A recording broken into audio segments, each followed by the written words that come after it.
Welcome to Her True Stories, where family secrets get exposed and justice always wins. If you're ready for a story that will make you want to call your mom right now and tell her you love her, then buckle up because today's tale is about a 70-year-old woman who discovered that sometimes the people who hurt you most are the ones you die for. Hit that subscribe button because you won't believe what Hannah Caldwell did when she found out her daughter's true feelings about her. Trust me, this revenge is so perfectly planned, it'll give you chills. My name is Hannah Caldwell, and at 70 years old, I thought I knew everything about sacrifice. I'd spent my entire life putting my family first, working double shifts as a nurse, skipping meals so my kids could eat, and never buying myself anything nice because there was always someone else who needed it more. But nothing, and I mean nothing, prepared me for what I heard on the night of October 15th, 2024, my 70th birthday. Let me start from the beginning so you understand just how deep this betrayal cut. I've been a registered nurse for 48 years. Started when I was 22, right after my husband died in a car accident, leaving me with 2 babies and bills piling up like autumn leaves. My daughter Mackenzie was only 18 months old, and my son Riley was just 3. I had 2 choices: fall apart or fight like hell to give my kids the life they deserved. I chose to fight. For the next 20 years, I worked every shift I could get. Days, nights, weekends, holidays, if the hospital needed me, I was there. I missed school plays, soccer games, and birthday parties because someone else's life was hanging in the balance, and honestly, the overtime pay meant my kids could have things I never had growing up. Mackenzie was always the one who needed more. More attention, more money, more everything. She was beautiful, don't get me wrong, with these gorgeous blue eyes and blonde hair that looked like spun gold. But beauty doesn't pay bills, and Mackenzie seemed to think it should. She went to college on my dime. Every penny I'd saved for 18 years. When she graduated with a degree in marketing, I was so proud I cried right there at the ceremony. My baby girl, the first person in our family to finish college. I thought all those years of sacrifice had finally paid off. Boy, was I wrong. After college, Mackenzie married this guy named Brennan Foster. He seemed nice enough at first, good job, clean cut, said all the right things when he met me. But I started noticing things pretty quick. The way he'd roll his eyes when Mackenzie talked about visiting me. How he'd check his phone constantly during family dinners. Little things that added up to one big picture. He thought he was too good for our family. Still, I bit my tongue because Mackenzie seemed happy, and that's all that mattered to me. Then came the request for money. It started small. Mom, could you help us with a down payment on a house? We'll pay you back as soon as Brennan gets his promotion. Of course I said yes. I'd been living in the same tiny apartment for 30 years, driving a car older than some of my coworkers, just so I could help my kids whenever they needed it. The down payment turned into help with furniture. Furniture turned into car payments. Car payments turned into credit card bills. Every few months, Mackenzie would call with tears in her voice, explaining how they'd gotten behind on something important, and could I please help them out just one more time? I never said no. Not once. By September 2024, I'd given them over $85,000. My entire retirement fund gone. My emergency savings wiped out. I was 70 years old with maybe $3,000 to my name, still working full-time because I couldn't afford to retire. But that wasn't even the worst part. The worst part was that Mackenzie and Brennan had started acting like my money was theirs by right, not by choice. They'd gotten comfortable with the idea that Mom would always bail them out, always be there with her wallet open and her mouth shut. October 15th, 2024 was supposed to be special. My 70th birthday. I'd been looking forward to it for weeks because Mackenzie had promised we'd have dinner together, just the 3 of us, like old times. She'd been so sweet about it, calling me every few days to plan the menu, asking what kind of cake I wanted, making me feel like someone actually cared that I'd made it to 70. But that morning, She called with panic in her voice. Mom, I'm so sorry, but we have an emergency. Brennan's car broke down, and we need it fixed today because he has this huge presentation tomorrow. Could you possibly cover a shift tonight? Jenny Morrison called in sick, and they're desperate for someone with your experience. I felt my heart sink. Sweetie, it's my birthday. We planned this weeks ago. I know, and I feel terrible. But it's just one shift, and they're offering time and a half because it's such short notice. We really need the money right now, and we'll celebrate tomorrow night instead. I promise I'll make it up to you. The guilt in her voice sounded so real. The desperation felt genuine. And God help me, I believed her. Okay, I said, already mentally preparing for a 12-hour shift on my feet. But tomorrow night is just for us, right? No phones, no distractions. Absolutely. You're the best mom in the world. I love you so much. Those words kept me going through the longest shift of my life. October 15th, 2024, 6 p.m. to 6 a.m., October 16th, 12 hours of dealing with everything from heart attacks to broken bones, of being the calm voice in chaos, of holding hands with scared patients and reassuring worried families. My feet were screaming, my back was killing me, and I was running on coffee and pure stubbornness. But I did it because my daughter needed me to do it. At 6:30 a.m. on October 16th, I finally made it home to my little apartment, so tired I could barely think straight. All I wanted was a hot shower and maybe 4 hours of sleep before Mackenzie came over for our postponed birthday dinner. I was fumbling with my keys when I heard voices coming from inside. My blood went cold. Someone was in my apartment. I pressed my ear to the door and heard Mackenzie's laugh, that bright, musical sound that had been making me smile since she was a baby. Relief flooded through me. She must have come over early to surprise me, maybe to cook breakfast as an apology for missing my actual birthday. But then I heard Brennan's voice, and the words that came out of his mouth changed everything. I still can't believe she fell for it. Jenny Morrison calling in sick? There is no Jenny Morrison. I made that up on the spot. My hand froze on the doorknob. You're terrible, Mackenzie giggled. But honestly, I'm glad you thought of it. Can you imagine having to sit through another one of her stories about the old days?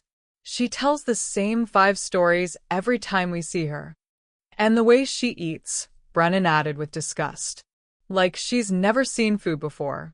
It's embarrassing when we go out anywhere nice. I felt like I'd been punched in the stomach, but I couldn't move away from the door. I had to hear this.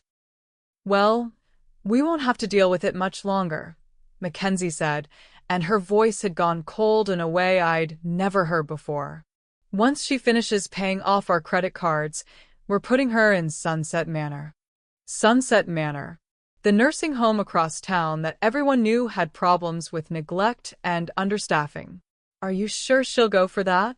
Brennan asked. She won't have a choice. We'll tell her it's for her own good, that we're worried about her living alone.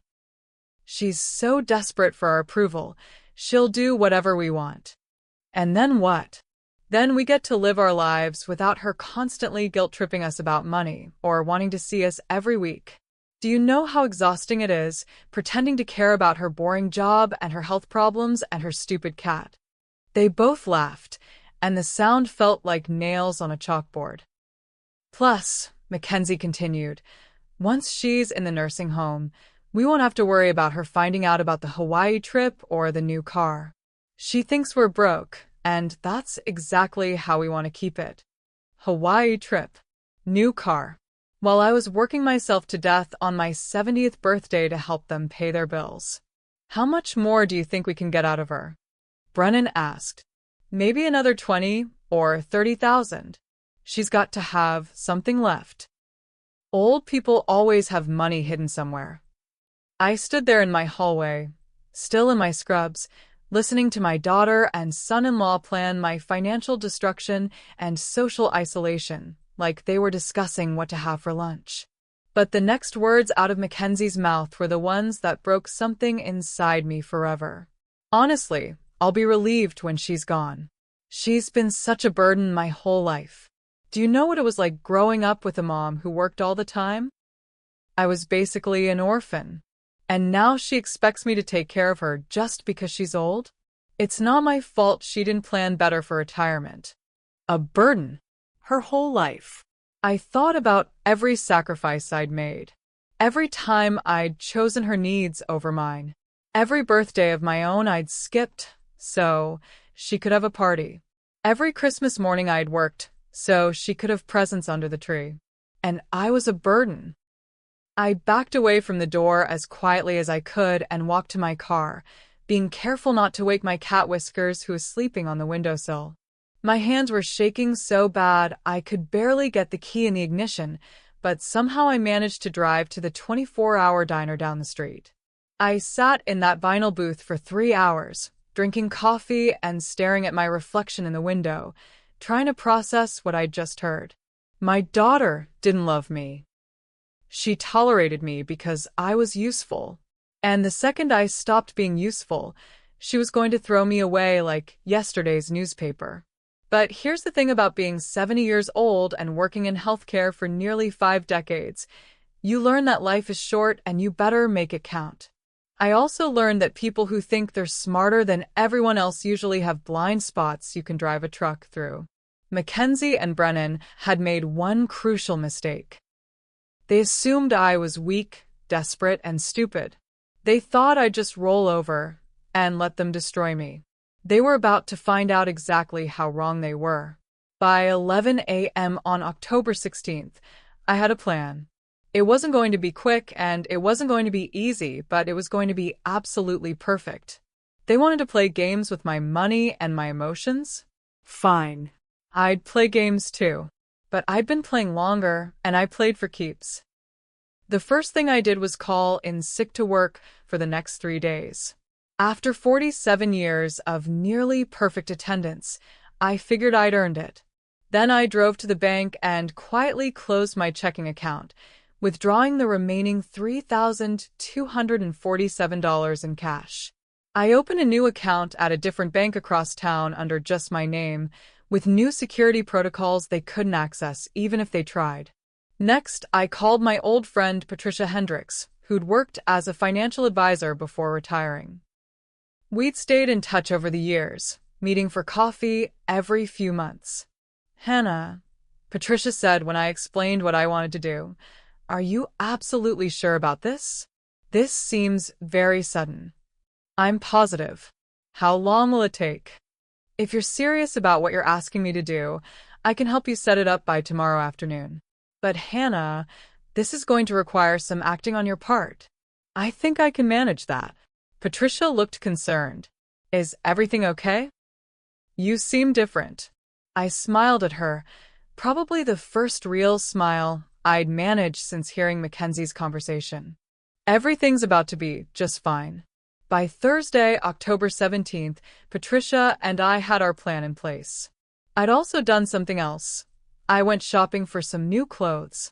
For the first time in probably 10 years, I bought myself something nice. A beautiful blue dress that brought out my eyes, some comfortable but stylish shoes, and even got my hair done at one of those fancy salons I'd always walked past but never entered. When I looked in the mirror that afternoon, I barely recognized myself. I looked younger, stronger, more confident. I looked like a woman who knew her worth. That evening, Mackenzie called to apologize again for missing my birthday and to confirm our dinner plans for Friday night. "Of course, sweetheart," I said, my voice as sweet as honey. "I can't wait to see you." "Is everything okay, Mom? You sound different." "Just excited to celebrate with my favorite daughter." She laughed. "I'm your only daughter." Exactly. Friday night, October 18th, 2024. Mackenzie and Brennan arrived at my apartment at 6 p.m. sharp, and I could see the shock on their faces when they saw me. "Mom, you look amazing," Mackenzie said, and for a split second, I saw something that might have been genuine affection in her eyes. Thank you, sweetheart. I decided it was time to start taking better care of myself. Brennan barely looked up from his phone. What's for dinner? I'm starving. I'd made Mackenzie's favorite meal, pot roast with mashed potatoes and green beans. The same meal I'd made for every one of her birthdays growing up. We sat around my tiny kitchen table, and for a while, it almost felt like old times. Until Brennan brought up money. So, Hannah, he said, cutting his meat with more force than necessary, Mackenzie mentioned you might be able to help us out with one more thing. Oh, we're looking at refinancing the house, but we need to pay down some debt first to qualify for a better rate. Maybe 15 or 20,000. We'd pay you back within 6 months, guaranteed. I set down my fork and looked at my daughter. She was staring at her plate, refusing to meet my eyes. That's a lot of money, I said carefully. I know it is, Mackenzie said, finally looking up. But this would be the last time, I promise. Once we get the refinancing done, we'll be in such a better position financially. I nodded slowly. Let me think about it. The rest of dinner was awkward, with Brennan checking his phone constantly and Mackenzie making forced conversation about her job and their new neighbors. But I played my part perfectly, the loving, slightly naive mother who would do anything for her children. After they left, I sat in my kitchen and smiled. Phase 1 was complete. On Saturday morning, October 19th, I called Mackenzie. Sweetheart, I've been thinking about what you and Brennan asked for yesterday. And? The hope in her voice was almost pathetic. I want to help, but I need to be smart about this. Can you send me your credit card statements and bank records? I want to see exactly where you stand financially before I make any decisions. There was a pause. You want to see our financial records? Honey, if I'm going to give you $20,000, I need to know it's going to solve the problem, not just postpone it. You understand, right? Of course, she said quickly. That makes total sense. I'll email everything to you today. Perfect. And Mackenzie? I love you so much. You know that, right? I love you too, Mom. The financial records arrived that afternoon, and they were even more shocking than I'd expected. These people weren't just broke. They were living like they had unlimited money. Designer clothes, expensive restaurants, a vacation to Cabo in August that cost more than I made in 3 months. And the credit card bills showed purchases from stores I couldn't even pronounce, for amounts that made my head spin. But the most interesting discovery was in their bank statements. Regular deposits labeled freelance income. Apparently Brennan had been doing consulting work on the side that brought in an extra $2,800 a month. $2,800 a month they'd never mentioned while begging me for money. I spent Sunday, October 20th, doing research. It turns out Brennan had been running a freelance marketing consulting business for over a year.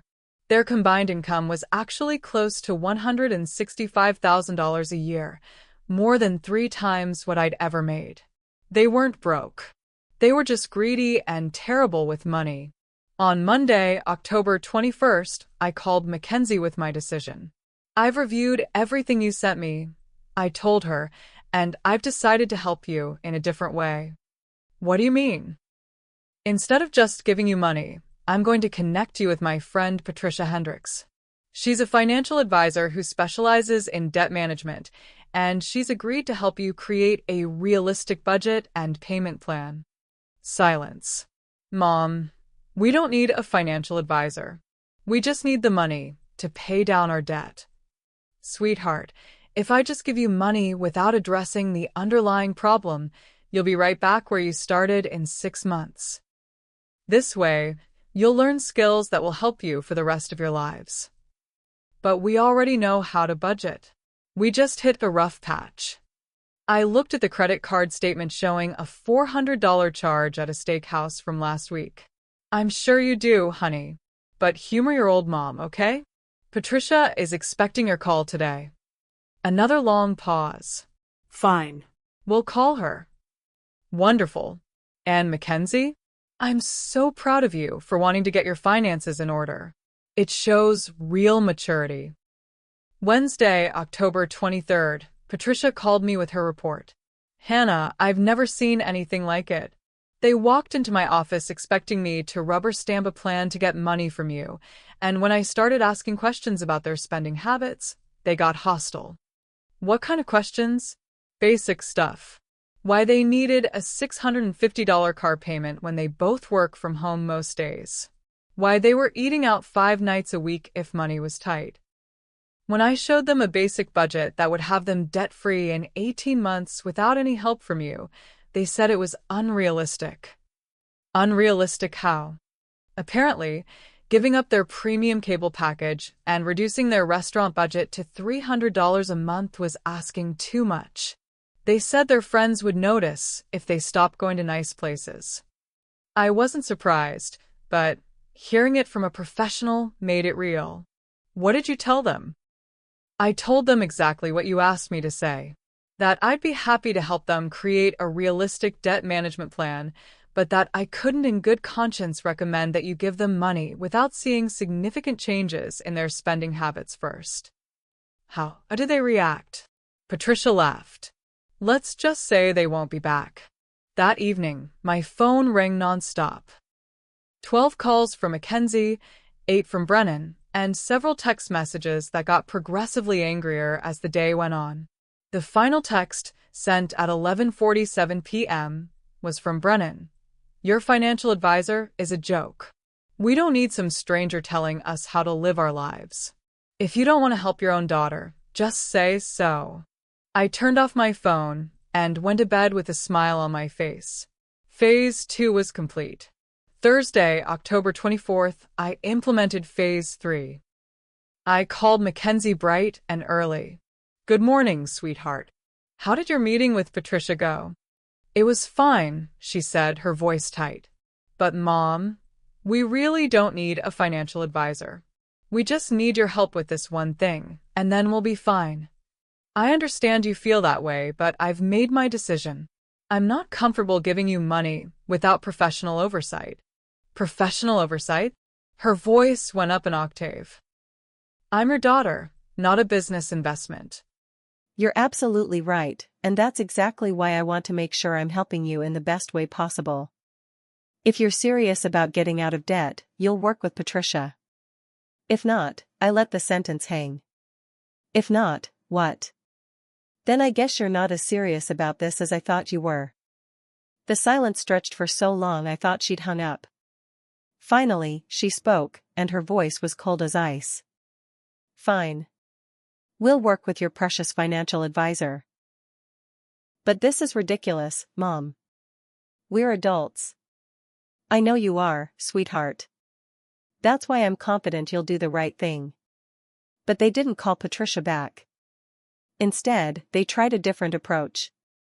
Friday, October 25th, Brennan showed up at my apartment unannounced. Hannah, we need to talk. I let him in, noticing how he looked around my tiny living room like he was seeing it for the first time. Which, knowing Brennan, he probably was. What can I do for you? Look, I'm going to be straight with you. This whole financial advisor thing is insulting. We're not children, and we don't need some stranger managing our money. I understand you feel that way. Then why are you doing this to us? I sat down on my couch and looked at him carefully.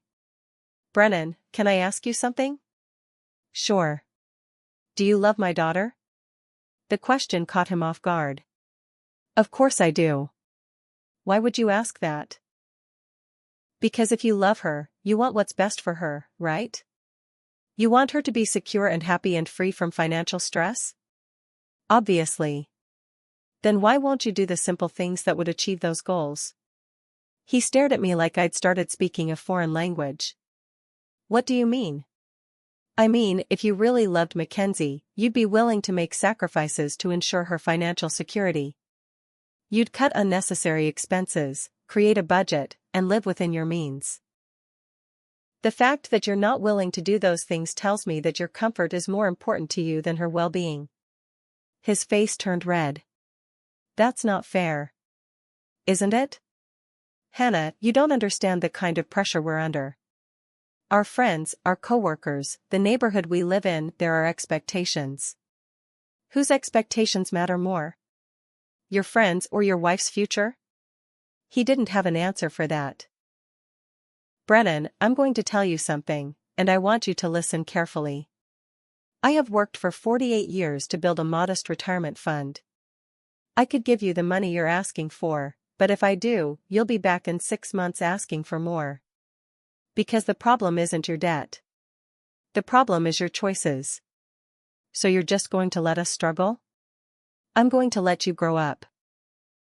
He left without another word, and I knew I'd never see him voluntarily again unless Mackenzie dragged him kicking and screaming. I was right. For the next week, Mackenzie called every day, and each conversation was a masterpiece of manipulation. She tried guilt, I can't believe you won't help your own daughter, anger, you're being completely unreasonable, and eventually tears, I don't know what we're going to do. But I held firm. Patricia Hendricks or nothing. November 1st, 2024, Mackenzie played her final card. Mom, I need to tell you something, and I hope you'll understand. Brennan and I have been talking, and we think it might be best if we take a break from our relationship for a while. My heart should have broken. For most mothers, this would have been devastating news. But I felt nothing except cold satisfaction. I'm sorry to hear that, sweetheart. What brought this on?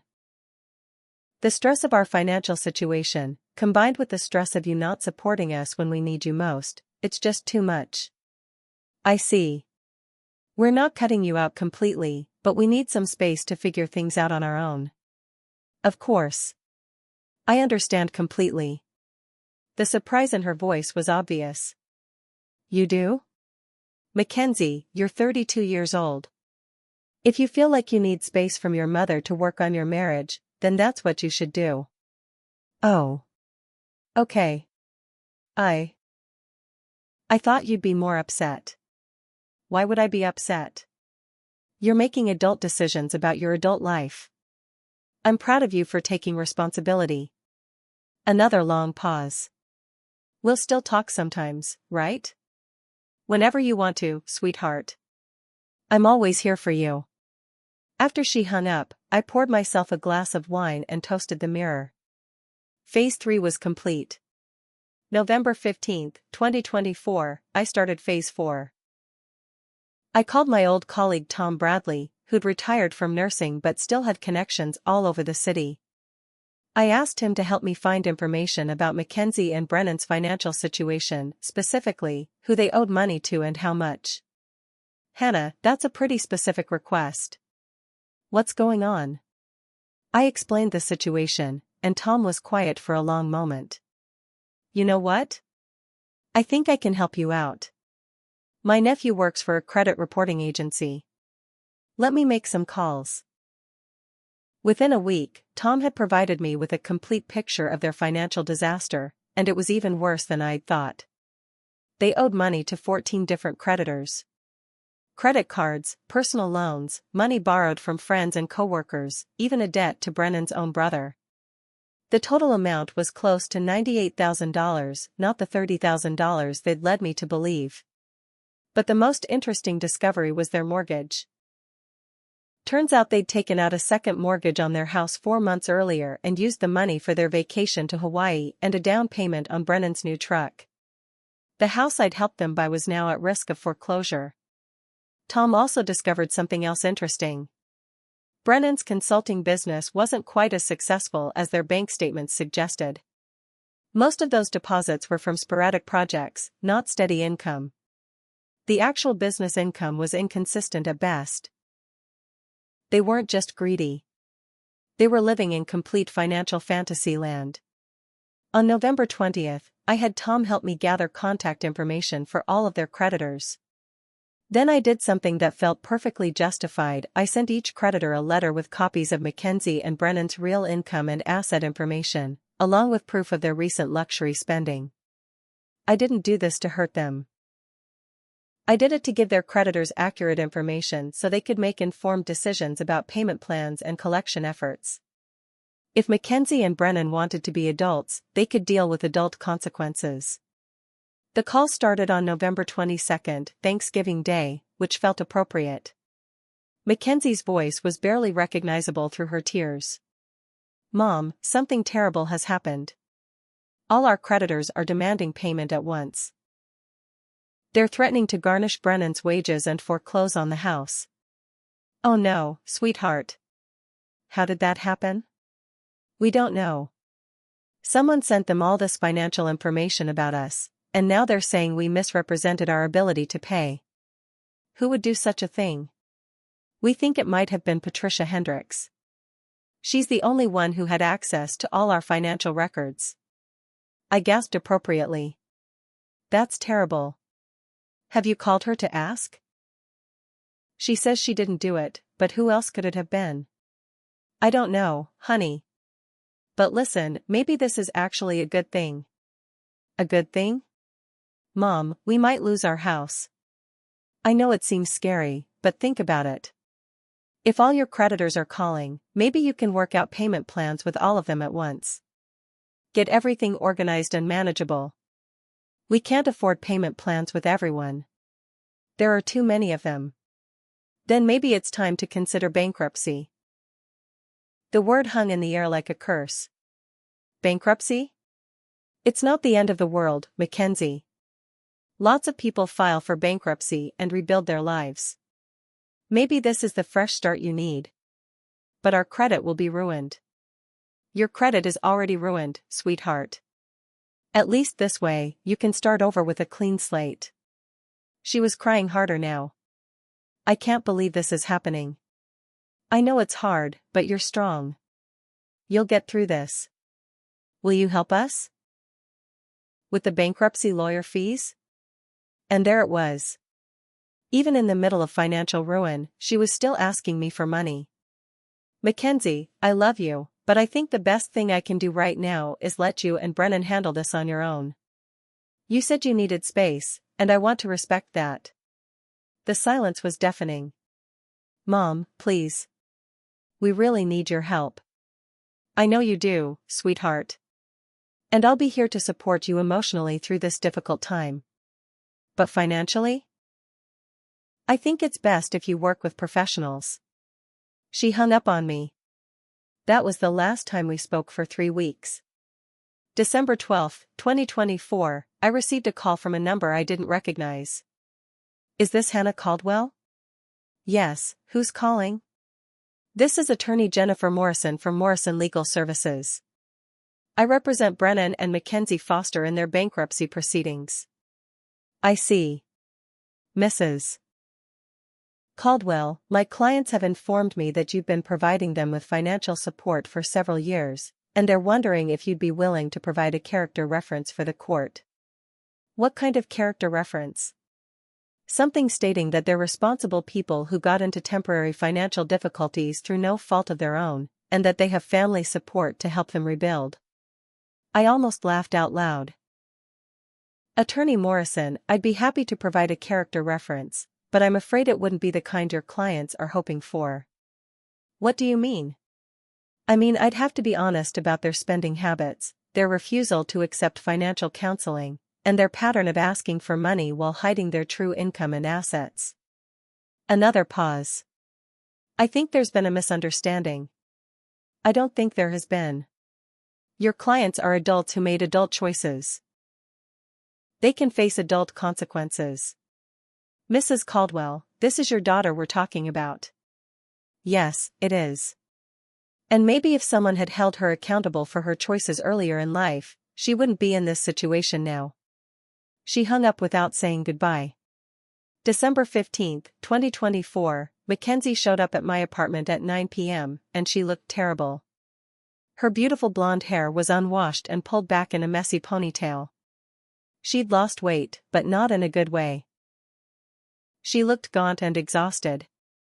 Her clothes were wrinkled, and she wasn't wearing any makeup. "Can I come in, Mom?" "Of course." She sat on my couch and immediately started crying. Not the manipulative tears I'd heard over the phone, but real, ugly sobs that shook her whole body. "Everything's falling apart," she whispered.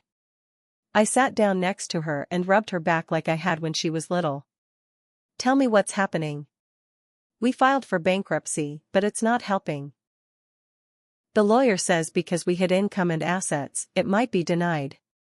And even if it's approved, we're definitely going to lose the house. Where will you go? Brennan's brother said we could stay with him for a while, but he lives in a one-bedroom apartment. There's barely room for him, let alone 3 people. I waited for her to ask me if she could move back home, but she didn't. Maybe she finally understood that bridge had been burned. And there's something else, she continued. Brennan's been acting strange lately. Angry all the time, blaming me for everything that's gone wrong. How is it your fault? He says if I hadn't asked you for money so many times, none of this would have happened. Like it's my fault you decided to cut us off. Interesting. Even in their darkest hour, they still didn't understand that their problems were their own fault. Mackenzie, can I ask you something? She looked up at me with red, swollen eyes. What? Do you remember what you said about me on my 70th birthday? Confusion crossed her face. I don't know what you mean. I worked that night, remember? We were supposed to have dinner. Before that. When you called me and asked me to work a double shift instead of celebrating with you. I told you there was an emergency with Brennan's car, and they needed someone at the hospital. Do you remember what else you said? She shook her head. You said I was the best mom in the world. You said you loved me so much. Fresh tears started flowing down her cheeks. I do love you, Mom. I know I haven't been good at showing it lately, but I do. Mackenzie, I need to tell you something, and I want you to listen carefully. She nodded. There was no emergency with Brennan's car. There was no Jenny Morrison who called in sick. I know because I heard you and Brennan talking about it the next morning when you thought I wasn't home. Her face went completely white. What? I heard everything. About how you made up the story to get me out of the house on my birthday.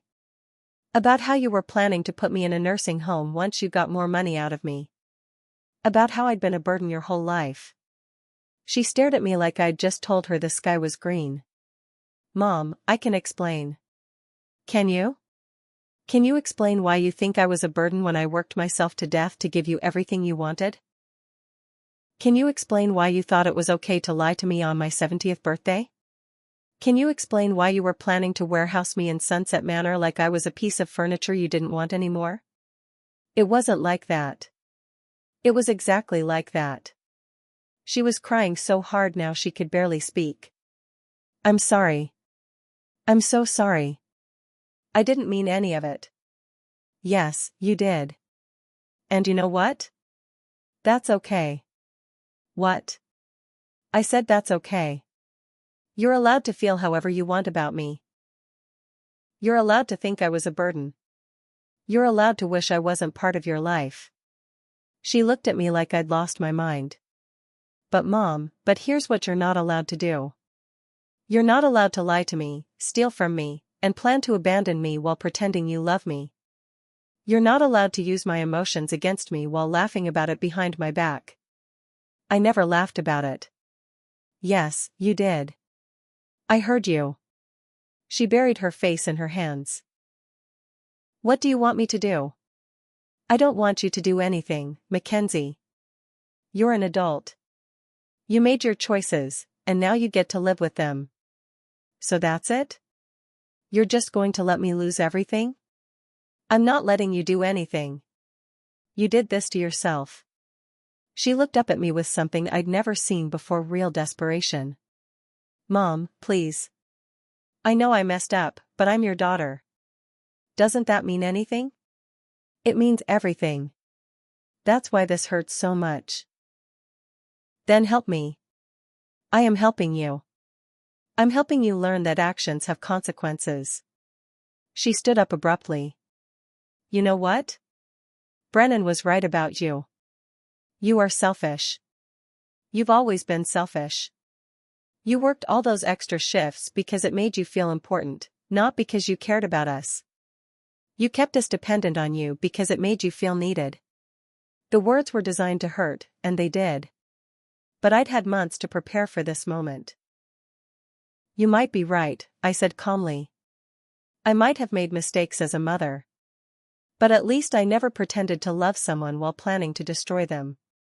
She stared at me for a long moment, then walked to the door. I hope you're happy, Mom. I hope when you're sitting alone in this apartment for the rest of your life, you remember that you chose money over your own daughter. I didn't choose money over you, Mackenzie. I chose self-respect over being used. She slammed the door so hard my windows rattled. That was December 15, 2024. I didn't see her again for almost 2 months. But I did hear about her through Tom Bradley, who kept me updated on their situation. December 23, 2024, Tom called with news. Hannah, I thought you should know. Brennan filed for divorce yesterday. I wasn't surprised. How is Mackenzie taking it? Not well. She's been staying at the women's shelter downtown. Brennan kept the apartment with his brother and told her she was on her own. My heart should have broken for my daughter, but all I felt was a cold satisfaction. This was what happened when you built your life on lies and manipulation. Is she working? She got a job at a retail store in the mall. Part-time, minimum wage. She's also applied for government assistance. From a 6-figure household to a homeless shelter in 6 months. It would have been almost impressive if it weren't so pathetic. Tom, thank you for keeping me informed. I know this is awkward. It's not awkward, Hannah. I've watched Mackenzie take advantage of you for years. What she did to you on your birthday, that's unforgivable. January 28, 2025, I got a call from someone I didn't expect. Mrs. Caldwell? This is Riley Caldwell. I'm your son. Riley. My baby boy, who'd been smart enough to move across the country after college and build his own life without constantly asking me for money. Riley. How wonderful to hear from you. How are you? I'm good, Mom. But I'm calling because Mackenzie reached out to me. She told me about everything that's happened. My stomach tightened. What did she tell you? Her version of events. But Mom, I've known Mackenzie my whole life, and I've watched her manipulate you for years. I wanted to hear your side of the story. I told him everything. Every detail, every lie, every moment of betrayal. Riley listened without interrupting, and when I finished, he was quiet for a long time. Mom, I'm so sorry. For what? For not stepping in sooner. I knew what she was doing to you, but I thought it wasn't my place to interfere. You were protecting yourself, sweetheart. That's exactly what you should have done. Still, I should have said something. And I should have called you more often. You call me every week. I should have visited more. Riley, you have your own life. A wife, a career, friends. That's what I wanted for you. What Mackenzie said about you being a burden. Mom, you know that's not true, right? You were the best mother anyone could ask for. You sacrificed everything for us. The validation from my son meant more than I could put into words. Thank you for saying that.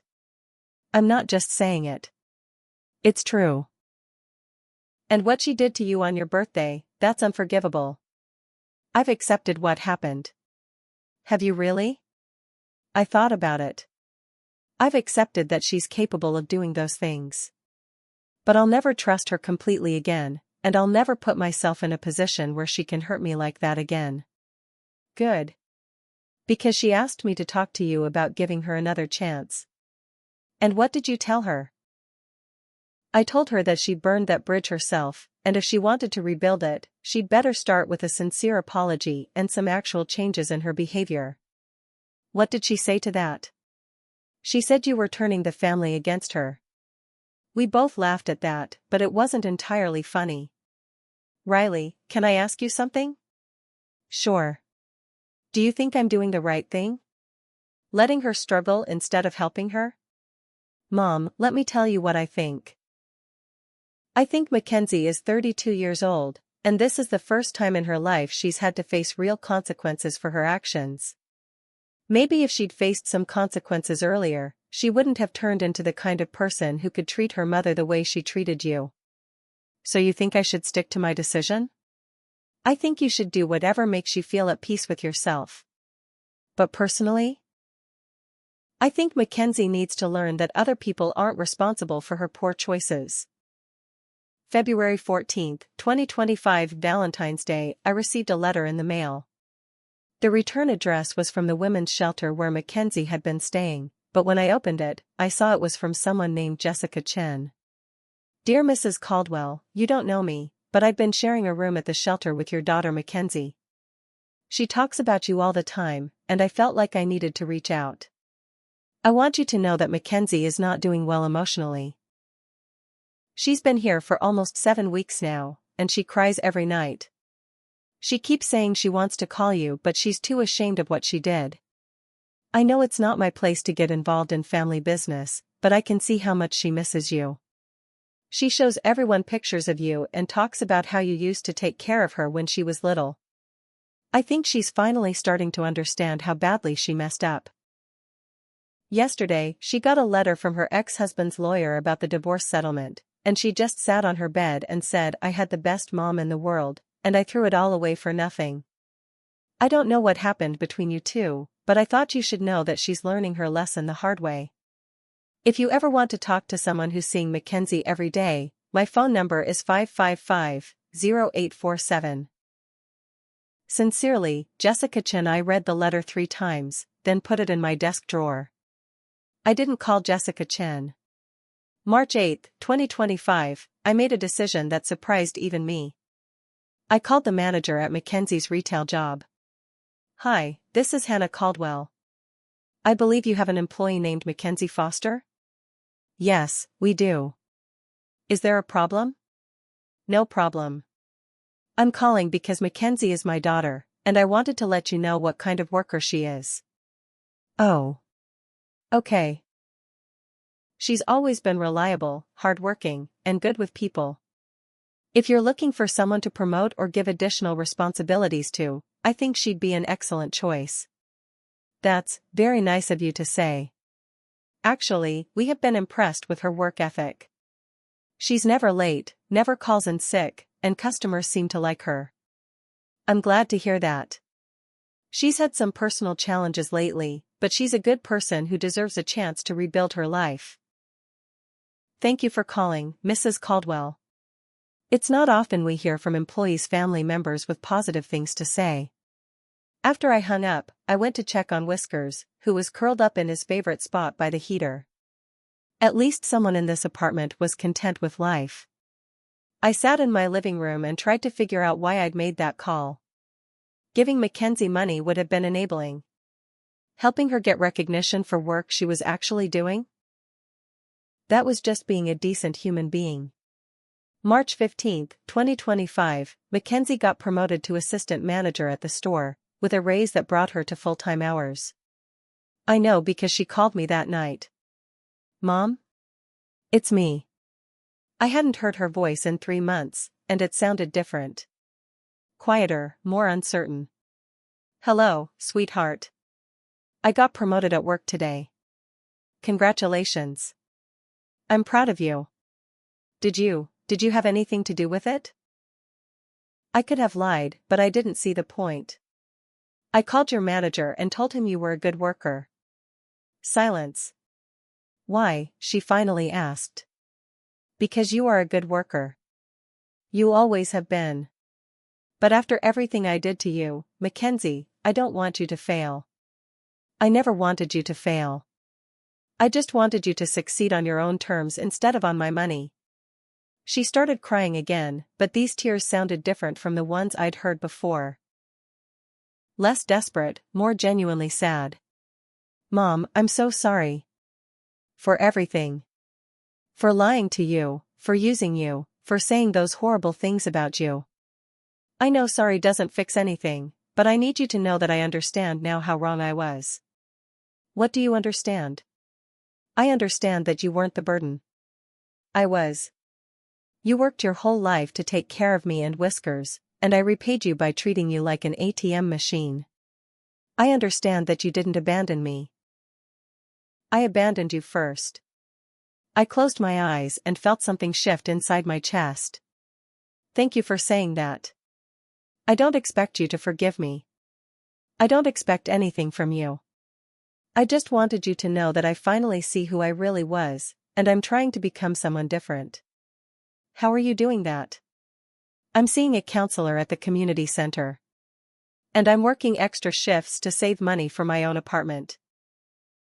And I'm trying to learn how to live within my means instead of always wanting more. That sounds like good progress. It is. It's hard, but it's good. We talked for 30 more minutes, and for the first time in years, it felt like a real conversation between a mother and daughter instead of a transaction between a mark and a con artist. When she hung up, I realized I felt lighter than I had in months. April 10, 2025, Mackenzie moved into her own apartment. It was a tiny studio in a neighborhood that wasn't great, but it was hers, and she'd earned it with her own money. She sent me a picture of her sitting on a used couch she'd bought from a thrift store, and she was smiling. Not the fake, practiced smile she'd used when she wanted something from me, but a real smile that reached her eyes. The text that came with the picture said, "It's not much, but it's mine. Thank you for teaching me that I could do it myself." April 20, 2025, I did something I hadn't done in almost a year. I went to visit Mackenzie. Her apartment was indeed tiny, maybe 400 square feet total. But it was clean, organized, and decorated with care despite obviously being furnished on a tight budget. "I saved up for 2 months to buy that coffee table," she said, pointing to a small wooden table that had clearly been painted to cover up scratches. "It's beautiful."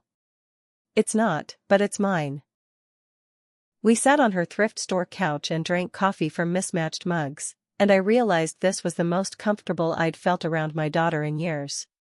"Mom, can I ask you something?" "Of course."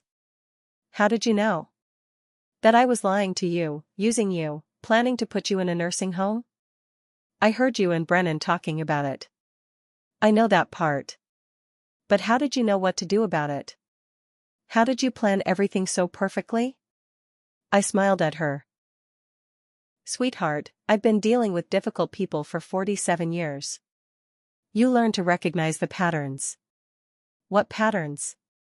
"People who are used to getting their way usually assume everyone else is naive. They get careless because they think they're so much cleverer than everyone around them." "Is that what I was? Naive?" "No, honey. You were someone who got lost for a while and forgot what really mattered. And now? Now you're finding your way back." We spent the afternoon together, and when I left, she hugged me at the door. "I love you, Mom. The real kind of love, not the kind that comes with conditions or expectations." "I love you too, sweetheart." May 15, 2025, I made another decision that surprised everyone, including myself. I updated my will. Not to give Mackenzie my money, she wasn't ready for that, and might never be. But I set up a small trust that would pay for her counseling sessions and cover basic living expenses if she ever lost her job, as long as she continued working and stayed in therapy. It wasn't a fortune, but it was security. And security was something I understood she needed. I also left specific instructions that if Mackenzie ever tried to contest the will or misuse the trust money, everything would go to the local animal shelter where I'd started volunteering. Tom Bradley helped me with the paperwork, and when it was done, he looked at me with curiosity. "Hannah, can I ask why you're doing this? After everything she put you through?" "Because she's my daughter, and she's genuinely learned from her mistakes. But mostly because I finally understand the difference between helping someone and being taken advantage of." "What's the difference?" "Helping someone teaches them they can overcome challenges. Being taken advantage of teaches them they don't have to try." June 1, 2025, Mackenzie called me with news. "Mom, I have something to tell you." "What is it?" "Brennan contacted me. He wants to get back together." My blood pressure immediately spiked. What did you tell him? I told him no. Good. He said he'd changed, that he'd learned from his mistakes, that he wanted to start over. And I realized that I've heard those words before. From myself. And I know how meaningless they are unless they're backed up by real action and real change. What kind of action has Brennan taken? None. He's still living with his brother, still not working regularly, still blaming everyone else for his problems. He just wants to get back together because he found out I got promoted at work and thinks I might have access to your money again. Do you? No, and I told him that. I told him I was done asking you for money, done using people, done living beyond my means. And you know what he said? What? He said I was stupid for throwing away the best meal ticket I'd ever have. Meal ticket. That's what he called you. A meal ticket. I felt that familiar cold anger, but it was different this time. It wasn't personal anymore. It was just sadness for people who couldn't see past their own greed. I'm proud of you for saying no to him. It wasn't hard. I finally understand what you tried to teach me. People who love you want you to be strong and independent. People who use you want you to stay weak and dependent. That's exactly right. And Mom? I understand something else now. What's that? I understand why you cut me off. It wasn't because you stopped loving me. It was because you loved me enough to let me learn to stand on my own. July 4, 2025, Mackenzie and I spent Independence Day together for the first time in 3 years. We went to the town's fireworks display, sharing a blanket on the grass and eating hot dogs that cost too much but tasted perfect. When the fireworks started, Mackenzie leaned against my shoulder like she used to when she was little. Mom, can I tell you something? Always. I'm happier now than I was when I had everything. Why do you think that is? Because when I had everything, I was always scared of losing it. And I was always wanting more. But now that I only have what I earned myself, I appreciate all of it. That's a hard lesson to learn. It was worth learning. As the fireworks exploded overhead, painting the sky in brilliant colors, I realized that my revenge had been perfect in a way I never expected.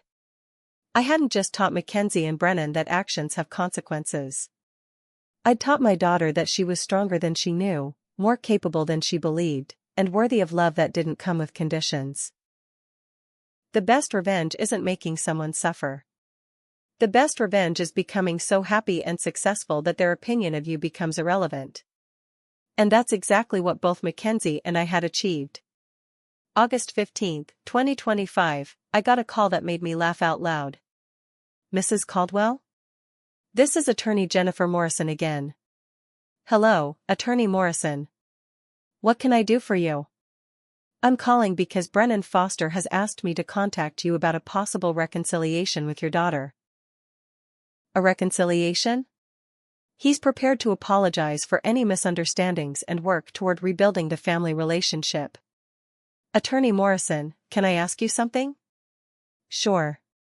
Did Brennan mention why he's suddenly interested in rebuilding the family relationship? He said he realizes how important family is, and he wants to make amends. Did he mention anything about money? A pause. I'm not sure what you mean. I mean, did he ask you to find out how much money I have, or whether I'd be willing to help him and Mackenzie financially if they got back together? Another pause. Mrs. Caldwell, I think there might be some miscommunication here. I don't think there is. I think Brennan is hoping that my daughter and I have reconciled, and he's trying to figure out how to get back into her good graces so he can access what he thinks is my money. I really can't comment on my client's motivations. You don't have to. But you can tell your client that Mackenzie and I have indeed reconciled, and part of that reconciliation involved her learning to recognize users and manipulators. She's not interested in getting back together with him, no matter what I might or might not be willing to contribute financially. I'll pass that along. Attorney Morrison? One more thing. Yes? Tell Brennan that if he contacts my daughter directly, or shows up at her workplace, or tries to manipulate her in any way, I'll make sure every creditor he still owes money to knows exactly where to find him. She hung up without saying goodbye. I never heard from Brennan again. September 20th, 2025, Mackenzie got another promotion at work. She was now the youngest store manager in her district, and her salary had more than doubled from what she started with. She called me that night, excited and proud in a way I hadn't heard from her since she was a little girl, showing me a good report card. "Mom, you'll never guess what happened." "Tell me." "The district manager offered me a position at their headquarters.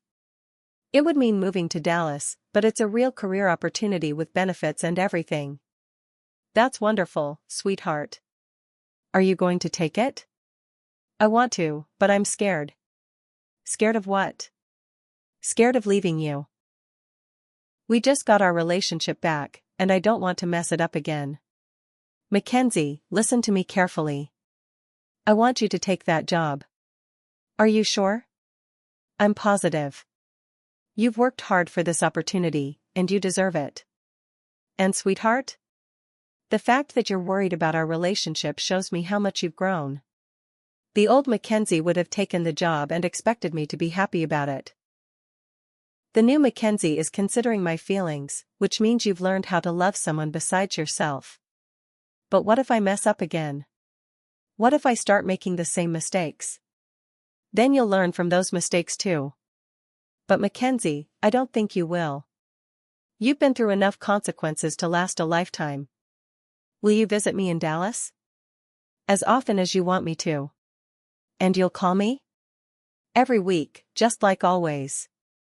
October 15th, 2025.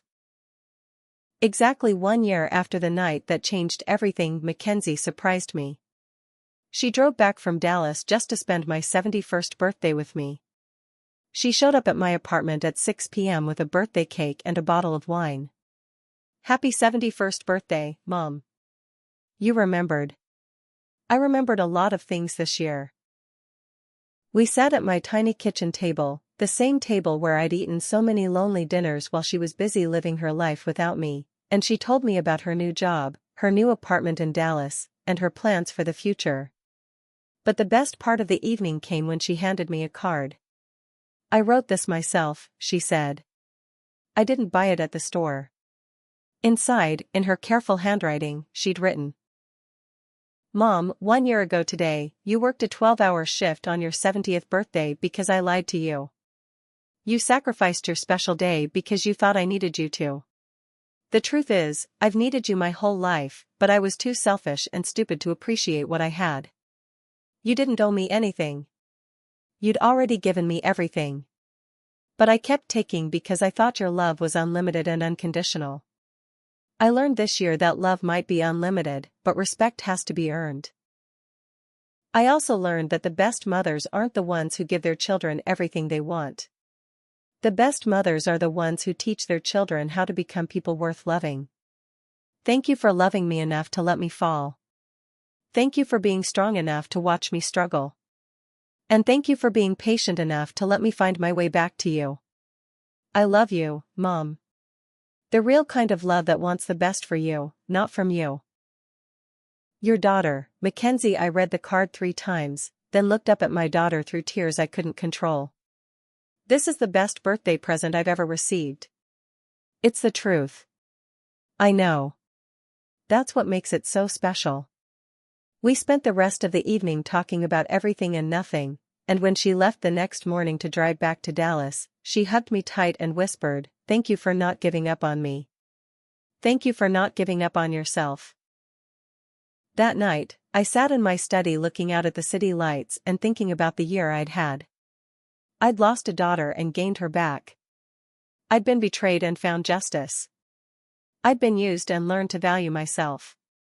Most importantly, I'd learned that sometimes the greatest act of love is refusing to enable someone's worst impulses. Mackenzie had called me selfish for choosing self-respect over being used. At the time, those words had hurt.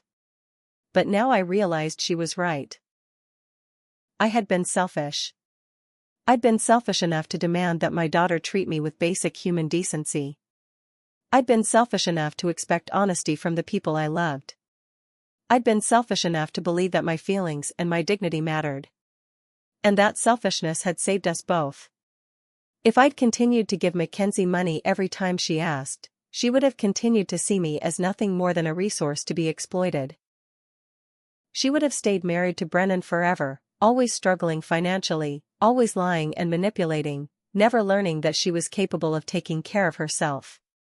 By cutting her off, by forcing her to face consequences, by refusing to rescue her from her own poor choices, I'd given her the chance to discover who she really was underneath all that entitlement and manipulation.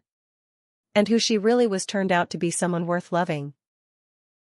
Today is November 30th, 2025, and I'm writing this story because I want other people to understand something important. Sometimes the most loving thing you can do for someone is nothing. Sometimes the greatest gift you can give someone is the opportunity to save themselves. And sometimes the people who call you selfish for setting boundaries are the people who most need you to set those boundaries. I'm 71 years old now, and I finally understand the difference between being a good mother and being a convenient mother. A convenient mother says yes to everything, gives money whenever asked, and never makes anyone uncomfortable by expecting accountability. A good mother teaches her children that they are capable, valuable, and strong enough to build their own lives. For 32 years, I was a convenient mother to Mackenzie. For the past year, I've been a good mother. And for the first time in decades, we're both happy. Mackenzie lives in Dallas now, managing a district office and building a career she can be proud of. She calls me every Sunday, and we talk for hours about her work, her friends, and her plans for the future. She's dating someone new, a teacher named Marcus who doesn't make much money but treats her with respect and kindness. She's never asked me for money again. Not once. When she visits, she insists on paying for dinner.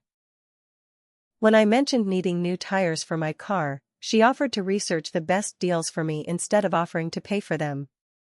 She's learned to give instead of just take, and it's made her beautiful in a way that has nothing to do with her physical appearance.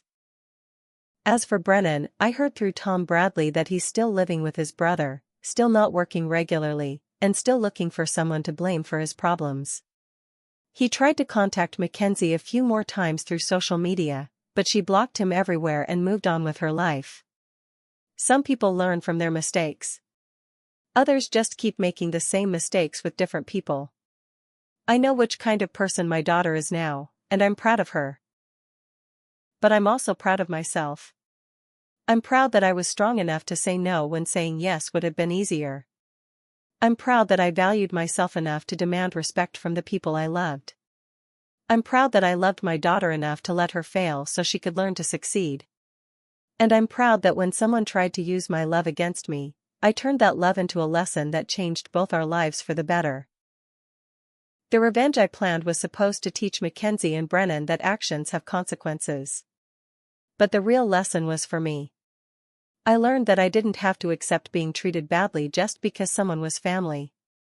I learned that my worth wasn't determined by how useful I was to other people. I learned that sometimes the best way to love someone is to stop enabling their worst behaviors.